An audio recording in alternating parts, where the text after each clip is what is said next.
குறிப்பிட்ட நேரத்திற்குள் இ-ஃபைலிங்கை விண்ணப்பியுங்கள். LHTN அறிவுறுத்தல். சபா பனாம்பாங்கில் 1.28 மில்லியன் ரிங்கெட் மதிப்புடைய 25.74 கிலோ ஷாபு போதைப்பொருள் பறிமுதல்.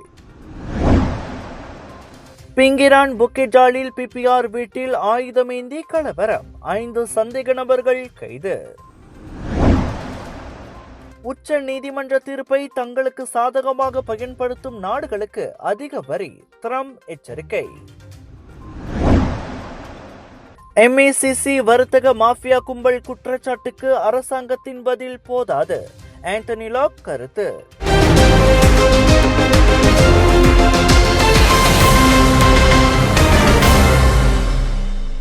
தேசிய இந்து கோவில் வழிகாட்டி குழு அறிவித்துள்ள 4 நிற வகைப்படுத்தல் தீர்வு மிகவும் மென்மையானது. இது கோவில்களின் உண்மையான வரலாற்று சிக்கல்களை பிரதிபலிக்கவில்லை என உரிமை கட்சியின் தலைவர் பேராசிரியர் டாக்டர் பி ராமசாமி விமர்சித்துள்ளார். இத்திட்டத்தில் பச்சை நிறம் சட்டப்பூர்வமாக பதிவு செய்யப்பட்ட கோவில்கள், மஞ்சள் நிறம் தனியார் அல்லது முஸ்லிம் அல்லாத வழிபாட்டு தலங்களுக்கான நிலங்களில் கேசட் செய்யப்படாத கோயில்கள், ஆரஞ்சு நிறம் நில உரிமையாளரின் அனுமதி நிலுவையில் உள்ளவை, சிவப்பு நிறம் எந்த ஆவணமும் இல்லாத கோவில்கள் என வகைப்படுத்தப்பட்டுள்ளது. இந்த வகைப்படுத்தல் நிர்வாக ரீதியாக வேண்டுமானால் ஒரு தெளிவை தரலாம். ஆனால் காலனித்துவம், சுதந்திரத்துக்கு பிந்தைய காலம் ஆகிய வரலாற்று சூழலை பிரதிபலிக்காது என ராமசாமி சுட்டிக்காட்டினார். சுதந்திரத்திற்கு பிறகு நிலம் ஒதுக்கப்படாததால் அல்லது இடமாற்றம் காரணமாக உருவான பல கோவில்கள் சிவப்பு வகையில் அடங்கும். இதனால் அவை அழியும் ஆபத்தில் சிக்கக்கூடும் என அவர் எச்சரித்தார். தவிர இந்த வழிகாட்டி குழுவின் தெளிவுத்தன்மை மற்றும் அதற்கு யார் ஆணை அதிகாரம் கொடுத்தது போன்ற கேள்விகளையும் ராமசாமி முன்வைக்கிறார். தற்போதைக்கு மலேசிய இந்து சங்கம் தவிர அதன் மற்ற உறுப்பினர்கள் யார் என்பது தெளிவாக இல்லை என்றார் அவர். எனவே பிரதமர் டத்தோஸ்ரீ அன்வார் இப்ராஹிமை சந்திக்க திட்டமிட்டுள்ள அக்குழு அதற்கு முன்பதாக தேசிய அளவில் ஆலோசனை நடத்த வேண்டும். கோவில் விவகாரங்கள் பெரிய அளவிலான கலந்துரையாடல் மூலம் தீர்க்கப்பட வேண்டும். மாறாக போகிற போக்கில் சாலை சமிக்ஞை விலக்கு அணுகுமுறையில் அல்ல என ராமசாமி வலியுறுத்தினார்.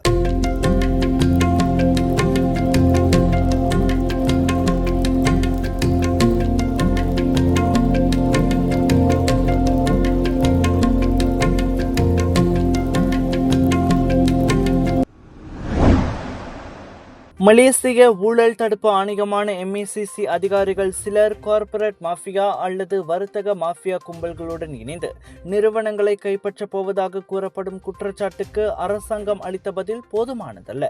DAP பொதுச் செயலாளரும் போக்குவரத்து அமைச்சருமான ஆண்டனி லாக் அவ்வாறு கூறியுள்ளார். அரசாங்கத்தின் விளக்கம் மக்களுக்கு திருப்தி அளிக்கவில்லை. எனவே DAP அமைச்சர்கள் வரும் வெள்ளிக்கிழமை அமைச்சரவை கூட்டத்தில் ஒரு அரச விசாரணை ஆணையத்தை அமைக்க வலியுறுத்துவர் என்றார் அவர். MACC மீதான இந்த குற்றச்சாட்டுகள் மிகவும் கடுமையானவை. அரசாங்கம் இதை சாதாரணமாக எடுத்துக்கொள்ளாமல் சுதந்திரமான சுயேட்சை விசாரணை மூலம் உண்மையை வெளிப்படுத்த வேண்டுமென அவர் சொன்னார்.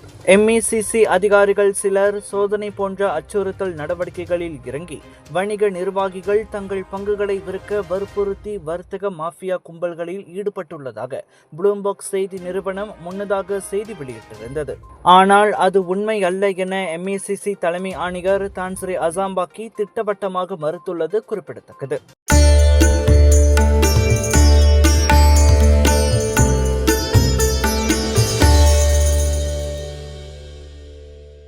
ஒரு நாளைக்கு நம்ம இருதயம் எத்தனை வாட்டி துடிக்குது தெரியுங்களா? கிட்டத்தட்ட 1 லட்சம் வாட்டி. நம்ம தூங்குற நேரத்துல இருதயம் மெதுவா துடிக்கும்.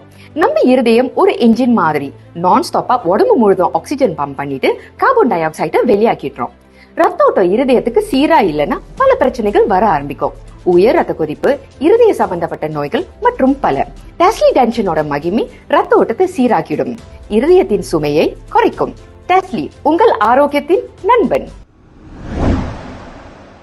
மலேசிய வரித்துறை ஆணையமான LHTN அனைத்து வரிதாரர்களுக்கும் தங்களின் இ-ஃபைலிங் வருமான வரி அறிக்கையை காலக்கெடு முடிவதற்கு முன் சமர்ப்பித்து வரியை சரியான நேரத்தில் செலுத்த வேண்டுமெனவும் வலியுறுத்தியுள்ளது. காலதாமதம் ஏற்பட்டால் அபராதம், வெளிநாட்டு பயண தடை மற்றும் பிற சட்ட நடவடிக்கைகள் எடுக்கப்படலாம் எனவும் எச்சரிக்கப்பட்டுள்ளது. 2025 ஆண்டிற்கான மதிப்பீட்டு ஆண்டின் இ-ஃபைலிங் காலம் 2026 மார்ச் 1ஆம் தேதி தொடங்கும். இதனால் வரிதாரர்கள் தேவையான ஆதார ஆவணங்களை முன்கூட்டியே தயார் செய்திருக்க வேண்டும் என்றும் கூறப்பட்டுள்ளது. மேலும் போலி ஆவணங்கள் சமர்ப்பித்தல் அல்லது ஏதேனும் மோசடி நடவடிக்கைகளில் ஈடுபடுதல் கடுமையான விளைவுகளை ஏற்படுத்தும் என LSTN கார்ப்பரேட் சேவைத்துறை அதிகாரி நூர் அசூரின் இஸ்மாயில் எச்சரித்துள்ளார். 2025 ஆண்டிற்கான வரி சலுகைகளில் சில முக்கிய உயர்வுகளும் அறிவிக்கப்பட்டுள்ளன. மாற்றுத்திறனாளி குழந்தைகளுக்கான கூடுதல் வரி சலுகை 6000 8000 ரிங்கெட்டாக உயர்த்தப்பட்டுள்ளது. விளையாட்டு மற்றும் வாழ்க்கை முறை செலவுகளுக்கான வரி சலுகை 500 1000 ரிங்கெட்டாக அதிகரிக்கப்பட்டுள்ளது. இந்த சலுகையில் விளையாட்டு உபகரணங்கள் வாங்குதல், விளையாட்டு மைய நுழைவு கட்டணம், போட்டி பங்கேற்பு கட்டணம் மற்றும் உடற்பயிற்சி மைய உறுப்பினர் கட்டணம் ஆகியவை அடங்கும். மேலும் இச்சலுகை தனிநபர் மட்டுமின்றி துணைவர், குழந்தைகள் மற்றும் பெற்றோருக்கும் விரிவுபடுத்தப்பட்டுள்ளது. அதேபோல் மருத்துவ செலவுகளுக்கான வரிச்சலுகை தற்போது மலேசியாவில் வசிக்கும் பெற்றோர் மற்றும் தாத்தா பாட்டி ஆகியோருக்கும் வழங்கப்படுகிறது. ஆண்டுக்கு அதிகபட்சம் 8000 ரிங்கிட் வரை சலுகை பெறலாம். இதில் மருத்துவ சிகிச்சை, பல் சிகிச்சை, தடுப்பூசி உட்பட முழுமையான உடல் பரிசோதனை மற்றும் பராமரிப்பாளர் செலவுகள் அடங்கும். இவை அனைத்தும் நிர்ணயிக்கப்பட்ட விதிமுறைகளுக்கு உட்பட்டவை. இந்நிலையில் வரிதாரர்கள் தங்களுக்கு தகுதியான அனைத்து வரி சலுகைகளை சரியாக பயன்படுத்திக் கொள்ள வேண்டும் என்றும் தவறான கோரிக்கைகளை தவிர்க்க LHTN அதிகாரப்பூர்வ இணையத்தில் வெளியிடப்பட்டுள்ள வழிகாட்டுதலை பின்பற்ற வேண்டும் என்றும் அறிவுறுத்தப்பட்டுள்ளது.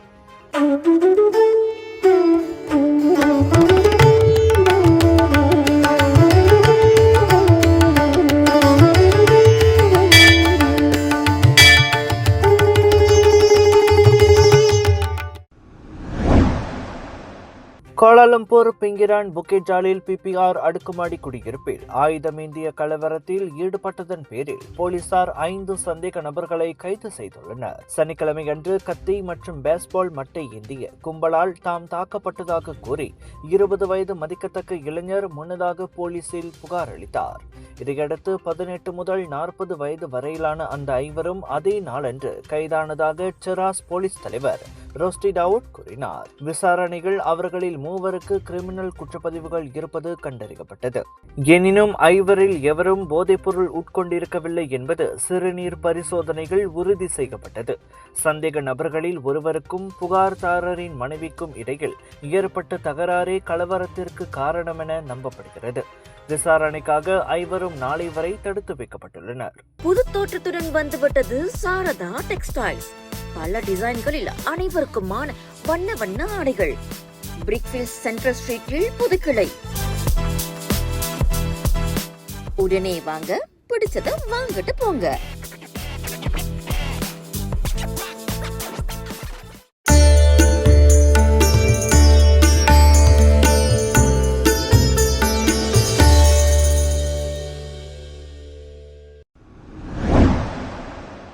சபா புனாம்பாங் மாவட்டத்தில் உள்ள ஒரு அடுக்ககத்தின் கீழ்த்தளத்தில் போலீசார் நேற்று மேற்கொண்ட அதிரடி சோதனைகள் 1.28 மில்லியன் ரிங்கிட் மதிப்புடைய 25.74 கிலோ ஷாபு போதைப்பொருளை பறிமுதல் செய்தனர். மாவட்ட போதைப்பொருள் குற்றவியல் புலனாய்வு பிரிவின் அதிகாரிகள் 4 நபர்களை பரிசோதித்ததன் விளைவாக அந்த போதைப்பொருள் கண்டுபிடிக்கப்பட்டதாக புனாம்பாங் மாவட்ட போலீஸ் தலைவர் சூப்பரிண்டென்டென்ட் சாமினியத்தோன் தெரிவித்தார். மேலும் மெத்தபெத்தாமின் என சந்தேகிக்கப்படும் படிக துண்டுகளை கொண்ட 24 வெளிப்படையான பிளாஸ்டிக் பாக்கெட்டுகளையும் போலீசார் கைப்பற்றினர். இந்த விவகாரம் 1952 ஆண்டின் அபாயகரமான போதைப்பொருள் சட்டத்தின் 39B பிரிவின் கீழ் விசாரணை நடத்தப்படுகிறது. இதில் சம்பந்தப்பட்ட இதர சந்தேக பேர்வழிகளை கைது செய்வதற்கான விசாரணையும் தீவிரமாக மேற்கொள்ளப்பட்டு வருவதாக இன்று வெளியிட்ட அறிக்கையில் சாமினியத்தோன் குறிப்பிட்டார். உங்கள் வீடுகளை ரம்யமாக மாற்றியமைக்க இன்டீரியர் டிசைன் ஐடியா வேண்டுமா? ஸ்ரீ வெட்ரி ஸ்டோர் ஹவுஸ் உங்களுக்கான தீர்வு. இல்லத்தை தனித்துவமாக மாற்ற இந்திய பாரம்பரிய கலைகள் அடங்கிய பல ரகத்திலான மரச்சிற்ப வடிவமைப்புகளுக்கான ஒன் ஸ்டாப் சென்டர். உடனே அழையுங்கள் Sri Vetri store house, Masai, Johor.